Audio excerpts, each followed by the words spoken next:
ഈസ്റ്റളേരി പഞ്ചായത്തിന്റെ മലയോര മേഖലയിൽ തെരുവുപട്ടിയുടെ ആക്രമണത്തിൽ 4 പേർക്ക് പരിക്കേറ്റു. നിരവധി വളർത്തുമൃഗങ്ങൾക്കും പട്ടിക്കും പൂച്ചയ്ക്കും കോഴിക്കും ഉൾപ്പെടെ കടിയേറ്റു. ഇന്ന് ഉച്ചയ്ക്ക് ശേഷം മുനിയങ്കുന്ന് ഭാഗത്താണ് തെരുവുപട്ടിയുടെ ആക്രമണമുണ്ടായത്. തെരുവുപട്ടിക്ക് പേയുണ്ടോയെന്നും സംശയമുണ്ട്. കാഞ്ഞമല ജോസ്, അബ്ദുൾ സലാം പൂങ്കുറിഞ്ഞിൽ, സുലൈമാൻ, 3 വയസ്സുള്ള കുട്ടി എന്നിവർക്കാണ് കടിയേറ്റത്.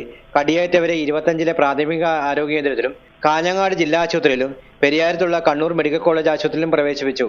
2 പശുക്കൾ, 2 ആട്, നിരവധി വളർത്തുപട്ടികൾ, നിരവധി പൂച്ചകൾ, നിരവധി കോഴികൾ എന്നിവയും പട്ടി ആക്രമണത്തിൽ പരിക്കേറ്റിട്ടുണ്ട്.